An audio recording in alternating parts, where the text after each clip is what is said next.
Hello everyone, welcome back to learn with Mansi. All India bar exam की PYQ series में हम currently पढ़ रहे हैं कॉन्ट्रैक्ट एक्ट। ये है part 3। With this we will be done with contract. ठीक है, ये पार्ट पूरा जरूर देखना क्योंकि इसमें लेटेस्ट के क्वेश्चंस एंड कुछ क्वेश्चन जो केस लॉ से रिलेटेड आते हैं वो सब मेंशन्ड है। ठीक है, टेलीग्राम ज्वाइन कर लेना। इस लेक्चर के बाद आपको पीडीएफ पीवाईक्यूज की वहां पे मिल जाएगी। You can also connect with us on our Instagram. आगे बढ़ते हैं। A person whom the agent names to act for the principal in the business of agency under the express or implied authority to name is called। एक इंसान जिसको agent name करता है to act for the principal in the business of agency, express या implied authority के अंदर, उसको क्या कहते हैं? Sub agent, substituted agent, agent या procured agent. Correct answer is a, sub agent. Heading है देखो सब एजेंट की। और सेक्शन 191 डिफाइन करता है सब एजेंट को। A person employed by and acting under the control of the original agent in the business of the agency. ठीक है, नेक्स्ट देखते हैं। Which of the following is not a fraud as per contract. Fraud का section ढूंढो, उसमें देखो क्या क्या मेंशन है फ्रॉड के अंदर आता है। जो नहीं लिखा होगा वो हमारा आंसर होगा। Option a, a promise made without intention of performing it. Option b, an active concealment of fact by one having knowing knowledge of the fact. Option C, mere silence if not duty bound to speak. Option D, any act or omission law specifically declares to be fraudulent.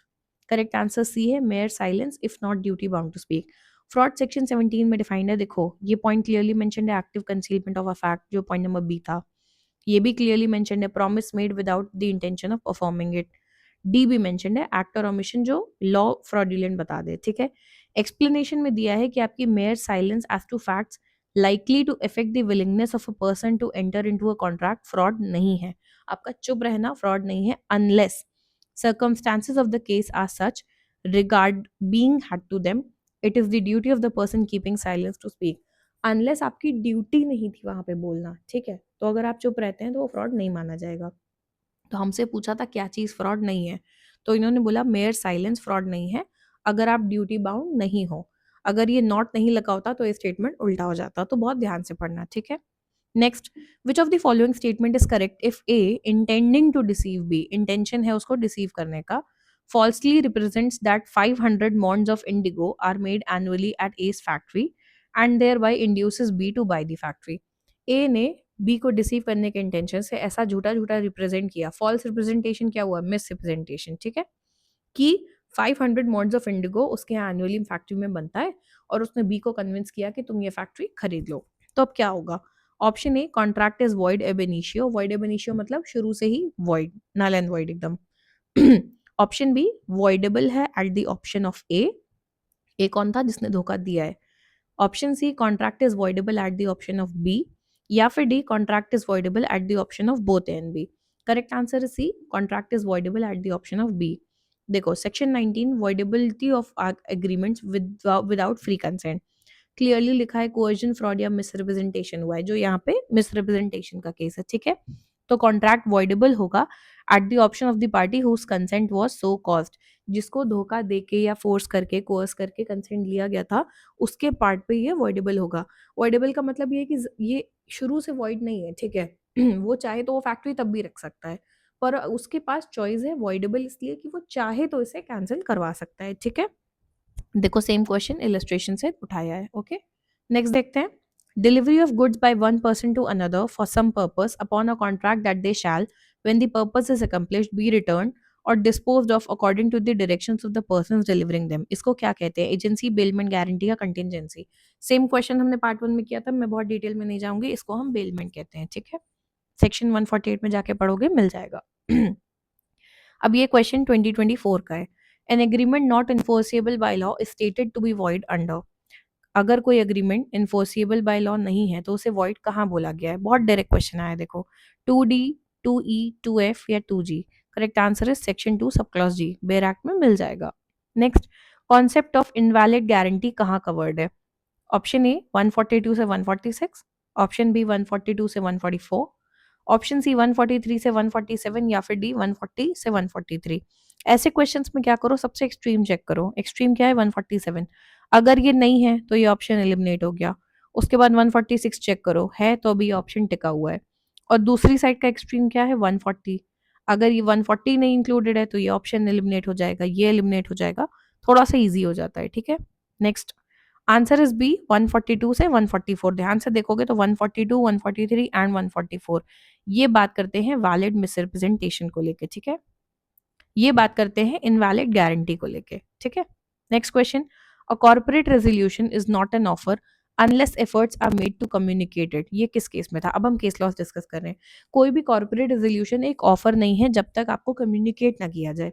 इसको ऐसे समझो कि company में आपने अपने boss को बात करते हुए सुन लिया किसी और से कि मैं सोच रहा हूँ इसको प्रमोशन दे दूं। इसका मतलब ये नहीं है कि आपका कॉन्ट्रैक्ट हो गया प्रमोशन का। आपको सामने से जब तक ऑफर नहीं मिलेगा तब तक नहीं है, ठीक है।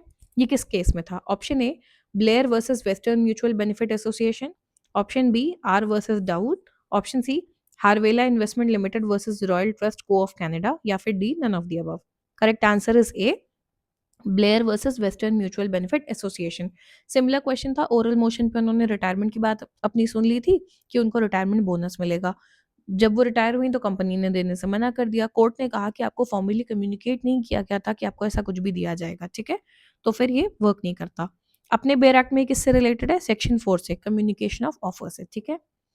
Next question, in which of the following cases it was decided that a contract with minor is void? Option A, Carroll versus Carbolic Smokes Ball. Option B, Chinaiya versus Ramaiya. Option C, मोहरी बीबी versus Dharmodas Ghosh, या फिर D, Harvey versus facie. बहुत famous case है ये। Answer is सी, मोहरी बीबी versus धर्मोदार Ghosh. Minor का agreement void इब initio होता है, मतलब शुरू से ही उसकी कोई भी वैलिडिटी नहीं होती है। एंड माइनर को आप बाउंड भी नहीं कर सकते चाहे उसने खुद अपनी एज के बारे में झूठ बोला हो, ठीक है। बेयर एक्ट में कहाँ इस बारे में बात होती है? सेक्शन 11 में माइनर कॉम्पिटेंट टू कॉन्ट्रैक्ट नहीं होता। नेक्स्ट क्वेश्चन देखते हैं, principles involve in Hadley versus Baxendale किस सेक्शन का बेसिस है? 74, 55, 87 या 73? करेक्ट आंसर है 73। क्या बोला यहाँ पे? कॉम्पेंसेशन फॉर लॉस और damage caused by breach of contract. इस केस में स्टैब्लिश हुआ था प्रिंसिपल ऑफ फोर्सेबिलिटी ऑफ डैमेजेस। क्या हुआ था? ए ने अपना कोई, मान लो मैं शॉर्ट में बता रही हूँ, मिल का कोई प्रोडक्ट है, कोई मशीन है, रिपेयर के लिए बी के पास भेजी थी। बी की कंपनी नेग्लिजेंट थी, उन्होंने टाइम से वापस ही नहीं की रिपेयर करके।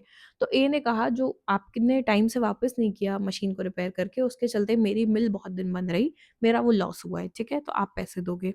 तो कोर्ट ने कहा कि बी लायबल नहीं है, क्योंकि उसे तो आपने बताया ही नहीं था कि उसकी डिले की वजह से आपका नुकसान हो सकता है, ठीक है। हमारे सेक्शन 73 में क्या होता है? कॉम्पेंसेशन सिर्फ तब मिलता है जब नेचुरली अरोज हो, इन usual course of things, and party को पता हो उस टाइम कि क्या हो रहा है, ठीक है। पर अगर वो रिमोट या इनडायरेक्ट लॉस है, उस केस में कॉम्पेंसेशन नहीं होगा, ठीक है। ये देखो 73 यहाँ अटैच भी कर दिया है, पढ़ लेना। Next question, the leading case under 73 of Indian contract act is related to which of the following cases? देखो सेम टॉपिक पे क्वेश्चन अगले साल आया, बस तरीका घुमा दिया। अब सेक्शन 73 यहाँ दे दिया और केस का नाम यहाँ, इसीलिए पीछे के केसेस में मैंने आपको बताया कि वो किस सेक्शन से लिंक्ड है। आपको मान लो सेक्शन का नाम दे दें और केस पूछ ले तो आप पहचान पाओ। यहाँ पे आंसर है सी, हेडली वर्सेस बैक्सेंडेल, ठीक है। So we are done with part 3। Contract से 2 ही 3 केस लॉज आज तक आए हैं, बहुत ज़्यादा नहीं आए हैं।